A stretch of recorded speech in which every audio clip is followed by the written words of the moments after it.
Cartoon recaps here. Today I will be recapping the movie called Big Hero 6. Spoilers ahead, relax and enjoy.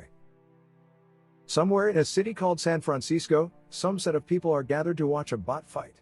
After a long fight, Yama, who has never been defeated, unexpectedly brings out a blade from his robot and kills the opponent robot. This time all challengers are scared to fight him. A little boy called Hiro enters the ring with his tiny robot asking if he can play.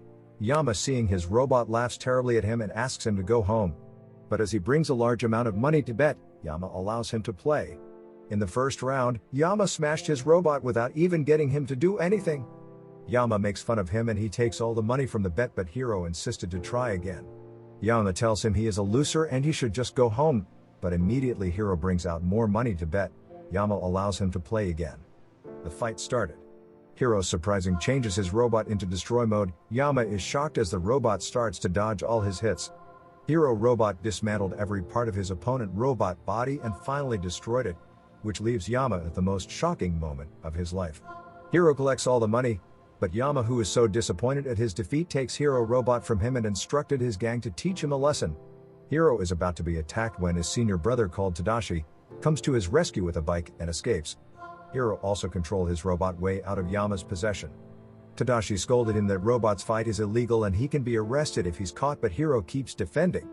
Unfortunately for the both of them, the cops catches them and puts them in jail with the others' goons. Their auntie later came to their rescue and bailed the two boys out.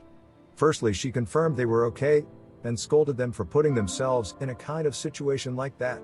While on their way home, we learn that their auntie has been taking care of them for 10 years since their mother died. Later on, Tadashi takes Hiro to San Francisco Tech Institute, where he works. He introduced Hiro to his inventor friends. Firstly is Go-Go. She is the inventor of a motorcycle with electromagnetic wheels. Next inventor is Wasabi. He invented a plasma laser. Next is a girl called Honey Lemon, who is the inventor of a big purple smoke bubble. And finally Fred, who is working on something that can turn him to a fire-breathing lizard. After the whole introduction stuffs, he takes Hiro to his lab and immediately puts a tape in Hiro's hands and removes it. As Hiro shouts in pain, immediately it activated Tadashi's new invention, a robot called Baymax. The robot notices that Hiro is in pain and scanned where the pain is coming from. Thereafter, putting a stop to the pain, the robot says it won't leave until Hiro says it is satisfied with its care. After Hiro says it, the robot goes back gently into the box. Tadashi's professor called Robert Callahan enters the room. Hiro realized from his bother and the researches he has made that it was Professor Callahan that invented the robots. Because of him, Hiro is so inspired to pursue an education at his school. Tadashi tells Hiro that the only way he can get into the school is that every year the school has a science showcase event, and if he comes up with an invention really good, he will be accepted into the school. After a long research, Hiro is so frustrated because he doesn't seem to have come up with any ideas. But as Tadashi motivates Hiro not to give up, immediately he gets a really good idea when he looks at his robot. For days Hiro has been spending a lot of time in his invention. Even Tadashi and his friends also come around to assist him at times. Successfully, Hiro has finished with his invention. Later that night was the time for the science showcase. We can see different kind of inventory and people getting prepared for the showcase. Hiro is assisted by Tadashi and his friends, who encourages him not to be tense, that he will perform well. While they were having a conversation, a loudspeaker announces that Hiro is the next person to present his invention. Hiro suddenly starts to feel nervous until Tadashi encourages him. Hiro on the stage then showcases his new invention before Callahan, but at the very beginning someone walks out from the presentation thinking it's trash. Hiro's invention is called the microbots. He puts a device in his head and unleashed a large number of them he made.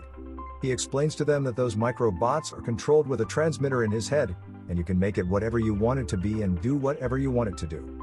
He explains more that like a large construction that can be done in months, his microbots can just accomplish that in a day. This astonishes everyone, including his auntie, brother Tadashi and his friends. Tadashi and his friends congratulated Hiro for his great performance. While they were celebrating, a man called Alistair Cray meets Hiro and offered to buy his microbots for a huge amount of money. Immediately they are interrupted by Professor Callahan, who tells Hiro not to trust him. Hiro rejected his offer and Callahan then gives him a letter of acceptance into his school. Everyone congratulated him even more, and their auntie cheerfully says she will sponsor everyone's dinner for the night. Tadashi asks for a moment alone with Hiro. He tells him that he is really proud of him, and Hiro is also thankful to his brother for never giving up on him. While they were talking, they hear a loud scream from the tech building and hurry to it only to see it burning, and people running out from it. When he hears from someone that Professor Callahan is still inside, he tries to go in but Hiro begs him not to go, but Tadashi insisted to go in so he can save Professor Callahan. Hiro doesn't want to leave his brother inside alone, also tries to go inside to assist. Immediately the building exploded. His brother and Professor Callahan is confirmed dead. Thereafter their burial took place. Tadashi friends were in Hiro's house to console Hiro and Auntie Cass on the unfortunate loss of Tadashi. Few days after the loss, Hiro gave up on everything, including the acceptance to the tech school. Hiro mistakenly drops his robot that injures his foot. As he is yelling in pain, immediately the Baymax robot comes out of the box where Tadashi kept him and tries to tend to Hiro wounds, but Hiro keeps refusing its help no matter how hard it tries. Hiro falls to the ground and notices that his microbots is moving. Feelings weird about it, goes to his laptop to make his research.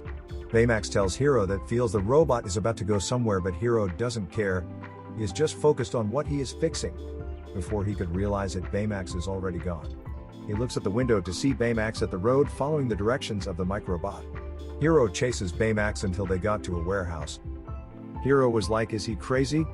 Baymax replied, telling Hiro that he has found where the microbot was leading him to. Hiro enters the warehouse and finds thousands of this microbots that he made, and even noticed that someone is making more of them. Suddenly the microbot starts to chase after Hiro. At this moment he finally saw a person on mask controlling the microbots, and they eventually make their escape through the window. Hiro immediately goes to the police station to report the matter to the officer, but the officer doesn't believe him. When Hiro tells Baymax his witness, to help him convinces the officer. Unfortunately, Baymax's battery runs down. He silently drags the robot to the room so Auntie Cass won't know. When he finally got to his room, he places Baymax on a device that charges him. Hiro sees Tadashi's cap and begins to feel sad again. Baymax notices it and tried every means comforting him by contacting his friends even when Hiro doesn't want to. It also hugs Hiro, comfort him. Hiro, after taking a look at his piece of microbot, begins to feel that the guy in the mask was the one who stole his microbots and was the one who set tech building on fire to cover up his tracks, which means he was the one responsible for Tadashi's death. Now Hiro made up his mind that he must capture the guy on the mask no matter what. He takes Baymax to his lab. Hiro says if they must capture the guy, he will have to upgrade Baymax. Firstly, he programs some fighting skills into Baymax, and then creates a suit and puts it on Baymax. In this scene we find out that there is a card that makes Baymax good and kind, but the other card Hiro puts inside and contains all the programmed fighting skills. He then texts Baymax skills, which he successfully slashes a plank into two, and does combat kicking. Baymax at this point was super skillful in fighting, which really cheered Hiro up. And the training finally is completed and they are ready for battle. Hiro and Baymax goes to the seaport to find the other microbots, but they didn't notice they were followed by a car. Inside the car is Hiro friends, who are Go-Go, Wasabi, Honey, and Fred. They were all contacted by Baymax earlier. Hiro sees them and tells them to leave where they will be endangered. While they were all figuring out what Hiro was doing out there alone, the man in the mask appears and uses the microbots to throw a big container on them. Wasabi thinks he's already going to die, but luckily Baymax catches the container. They all hurry to the car to make their escape while the man in the mask keeps chasing after them, which makes them furious. Luckily for them, they successfully escaped from the villain. Fred decides to take them all to his house, because it's the safest place for them.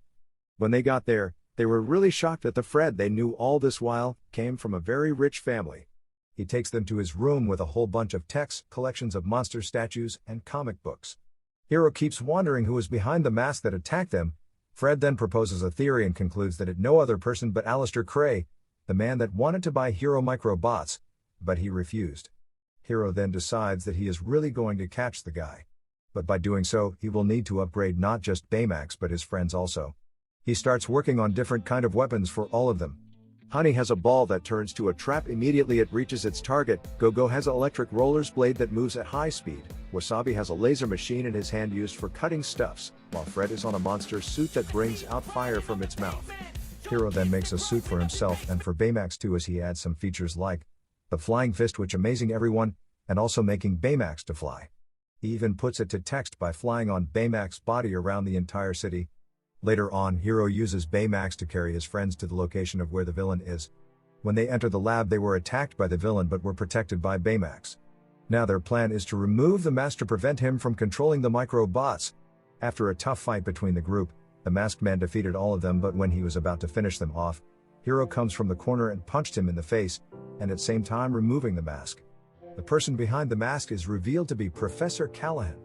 Hiro is so shocked and confused that Callahan didn't die in the fire. And worst of all is that he left Tadashi to die.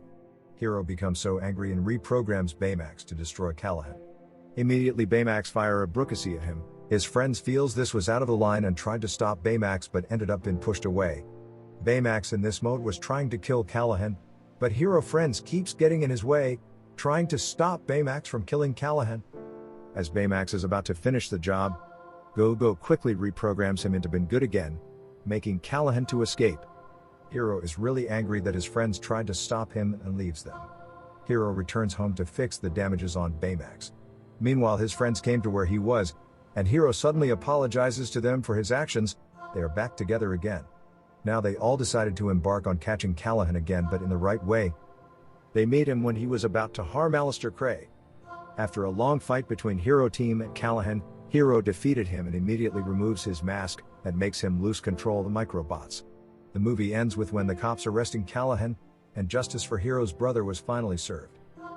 Thank you for watching, guys. If you want to keep watching more of this content, please subscribe to this channel. Bye.